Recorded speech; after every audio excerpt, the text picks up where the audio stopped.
This video is sponsored by Patron. It's a game about grinding!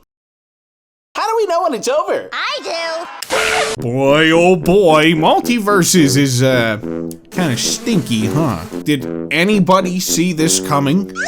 Oh shit, me too. I was cautiously optimistic about the return of Multiverses, but I really didn't anticipate just how badly they could screw everything up from the beta. They almost deserve an award just for that. It actually hurts my brain to sit here and think of all the things that have gone horribly wrong ever since the game was taken offline. I was gonna talk about this sooner, but I decided to give them the benefit of the doubt to fix things up a little, even though this game really doesn't deserve it because they already used up their chances. They basically got a get-out-of-jail-free card and used it to try and rob their players. Alright, give me the money! Isn't that some brilliant logic there for you? They launched a beta that gave players a chance to buy in with different versions and throw cash at the ridiculous microtransactions. Is microtransactions even the right word to use anymore? It feels outdated. A single skin can cost you an upwards of $15. Yeah, that's not micro. Well, maybe in this economy it is. They took the money and shut the game down for a whole year under the umbrella of,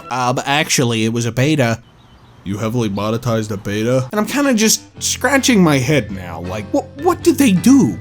What did they do for a whole year? Everything about this game is worse than it was before. It's not even close. And that's never the position you want to find yourself in when moving from a beta to a full release. And I use the term beta very loosely because that was never intended to be the case. And from the moment they announced they were going offline for a year, it really soured a lot of the public perception of this game, and rightfully so. But even with that being the case, I noticed a lot of optimism and excitement leading up to the relaunch of Multiverses, myself included. And then the game came out. Launch day player numbers were solid, but people could smell what was going on here immediately. This is a glorified storefront that masquerades as a game. Now there's barely a tenth of the player base left from launch, on the Steam version at least, and imagine it's probably even worse on console considering the Xbox and PlayStation versions were nearly unplayable for the first 2 weeks of the launch period. It's still not perfect.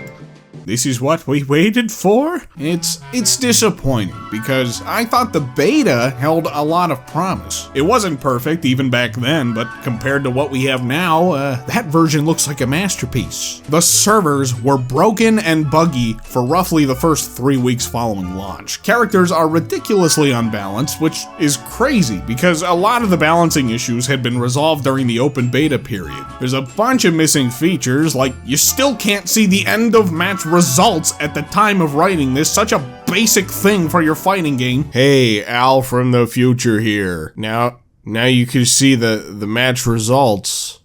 Cool. Only a month and a half post-launch to re-implement a feature that was in the beta. The events suck, as if the game didn't have enough grinding as it is. Here are some events that require even more. Here's another dose of grind for you, just to give you an idea. I guess I'm a crazy person because I played every day, completed every daily mission, every weekly mission, as well as many events. There are 56 days in the season, and there were only 20 left by the time I finished the battle pass. That's well over half the season of daily grinding. They want you to dedicate your life to this game and do nothing else with it. So I got the Jason skin at the end of the pass, and then they removed him from the game. Cool. Now the biggest issue of all is probably just that Multiverses is completely inaccessible to new players. If you didn't play during the open beta period, I wouldn't blame you for trying this out and uninstalling immediately. Multiverses desperately want you to invest into its ecosystem. Everything is aggressively monetized. It's one of the most predatory examples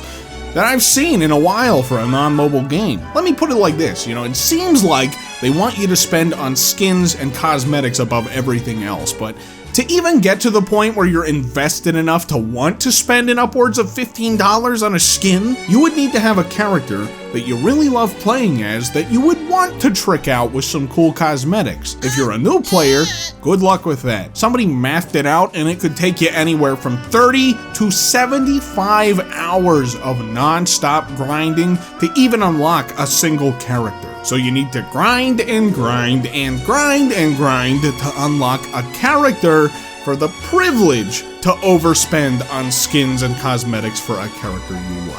Either that or spend $10 to get the character you want right now, with no guarantee that you'll even like the character, so it's basically gambling. See, this whole thing is just heavily skewed to try and get you to spend money every step of the way. And if there's one thing you should never do in a game filled with microtransactions, it's paywalling gameplay access. For a game like this that relies so heavily on your players getting invested into your characters and gameplay so that they want to spend on cosmetics, they have completely fumbled the bag at step 1.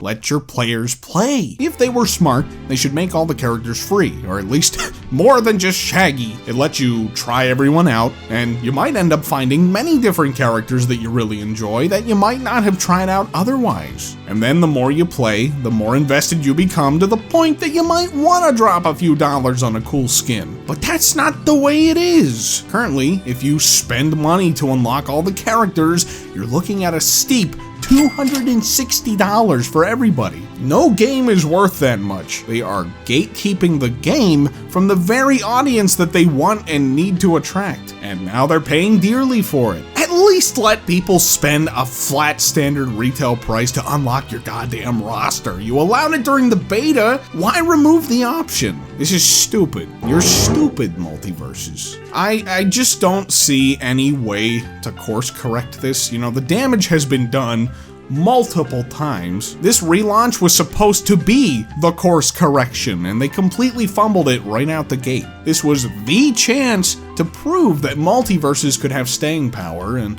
for most it was the last chance. There's no more.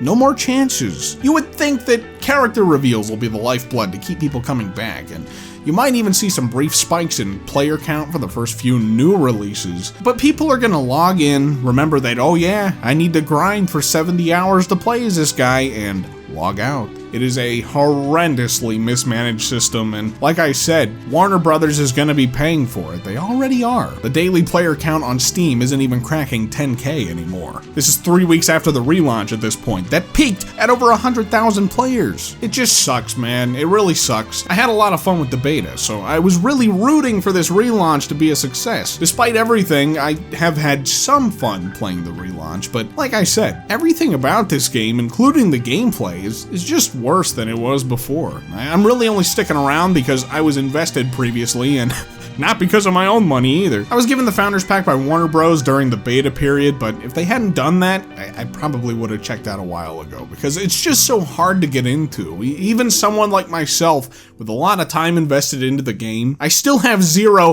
negative interest in tying any money up into it. The patches and updates aren't exactly rolling out at a breakneck pace either, and the ones we are getting are just addressing issues that should have been ironed out before the relaunch even happened. Anything from here is just too little, too late. Multiverses sealed its own fate. It's a game that's more interested in digging into your wallet than providing you with a fun and engaging gameplay experience. They've made it nearly impossible for the average player to even get invested enough to spend money on this thing. It might go down as this year's biggest dumpster fire, and we're only halfway through it. I'll be surprised if there's much of anything left to salvage from this game by the end of the year, but I don't know, I just don't see it having much staying power. It'll probably fizzle out in a few months' time, just like the beta, and Multiverses will become yet another scrapped live service game that didn't know how to handle being a live service.